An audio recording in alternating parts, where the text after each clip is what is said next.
اسی طرح وہ اپنا دوسرا سوال بھی بیچتے ہیں کہ یہاں دوسرا بڑا مسئلہ یہ ہے کہ جو گوشت ہمیں ملتا ہے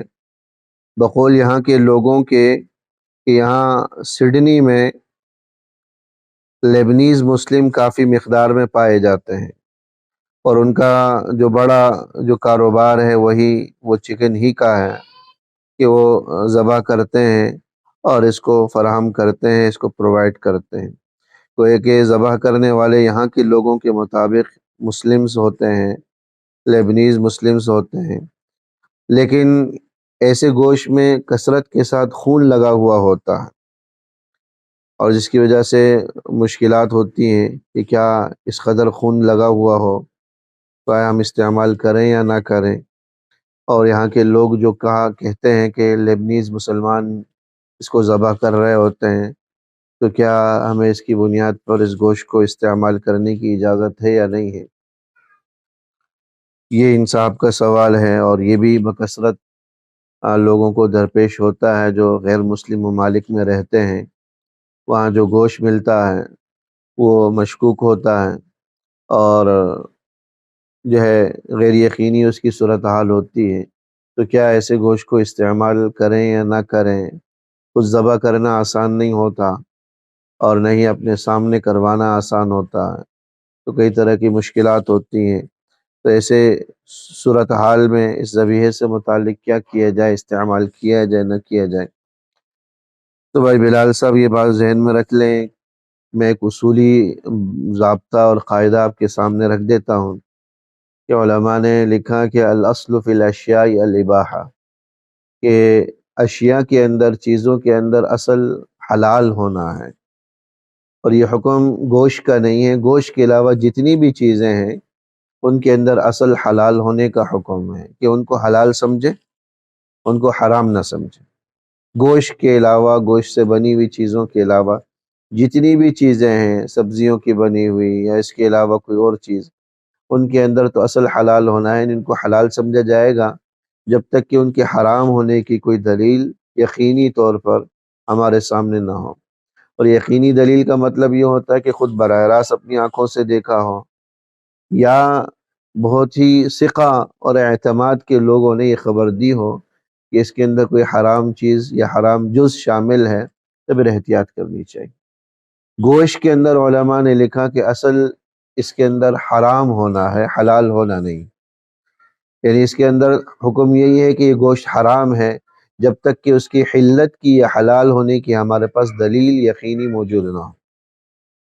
اور یقینی دلیل کا مطلب یہی ہے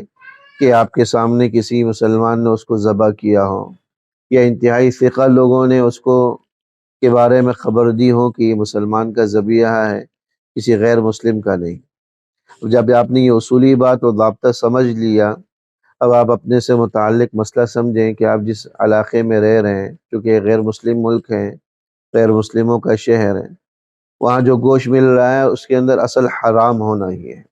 لہذا اس کو ہم حرام سمجھیں گے جب تک کہ حلال ہونے کی کوئی یقینی دلیل ہمارے پاس نہ ہو۔ اور یقینی دلیل کا مطلب ہے کہ آپ نے خود اپنے نگاہوں کے سامنے کسی مسلمان سے ذبح کروایا، ایک مسلمان نے اس کو ذبح کیا، تو یقینی دلیل، اس کو پھر بلا شک و شبہ ہم حلال سمجھیں گے، حرام ہونے کی اس میں کوئی شبے کی گنجائش نہیں۔ دوسری یہ ہے کہ کوئی ثقہ آدمی، انتہائی قابل اعتماد ذرائع سے خبر ملے، یا ایسے ثقہ ادارے جو اس چیز کی انسپیکشن کرتے ہیں، حلال فوڈ وغیرہ کی، ان اداروں نے تصدیق کی ہو کہ اس کمپنی کا یا اس فرم کا جو بھی کھانا ہے یا جو گوشت ہے وہ حلال طریقے سے ذبح ہوتا، تو انتہائی ثقہ لوگوں نے، قابل اعتماد لوگوں نے یہ بات بتلائی ہو کہ یہ حلال اور درست طریقے سے ذبح کیا گیا ہے، تو اس میں بھی گنجائش ہوتی۔ صرف خون کے لگنے سے کوئی فرق نہیں پڑتا کہ بس اوقات جانور کے بڑے یا چھوٹے ہونے کی وجہ سے گوشت میں خون چپکا رہ جاتا ہے، خون لگا رہ جاتا۔ لہذا آپ کے مسئلے میں بھی اگر آپ نے براہ راست مسلمان کو ذبح کرتے ہوئے نہیں دیکھا، لیکن وہاں کے ثقہ لوگ اور بالخصوص مستند علماء جو اس علاقے کے ہیں، اور متدین علماء اس علاقے کے مفتیان کرام، اگر اس کو حلال کہتے ہیں اور حلال طریقے سے ذبح ہونے کا ہی بتلاتے اور خبر دیتے ہیں، تو پھر بھی اس کے استعمال کی گنجائش ہے، چونکہ دو ذریعے ہیں کسی چیز کو حلال سمجھنے کے، یا تو خود دیکھا ہو، اپنی آنکھوں سے مشاہدہ کیا ہو، یا کسی قابل اعتماد شخص نے آپ کو بتلایا ہو۔ جیسا کہ اعتماد والے ذریعے سے اگر آپ کو یہ خبر مل جاتی ہے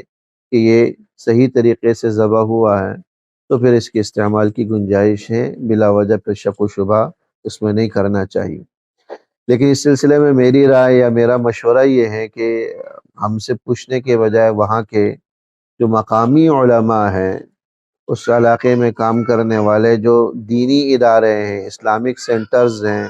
اور جو مفتیان کرام اور علماء ہیں، ان سے اس حوالے سے رہنمائی لی جائے اور ان سے پوچھا جائے کہ آپ کا موقف اس ذبیحے سے متعلق کیا ہے۔ لوگوں میں یہی مشہور ہے کہ یہ لیبنیز مسلمان اس کو ذبح کرتے ہیں، تو کیا ہمارے لیے اس کے استعمال کی گنجائش ہے یا نہیں ہے؟ تو وہاں کے مقامی علماء سے رجوع کر کے اس کے متعلق آگاہی لی جائے۔ اللہ جزائے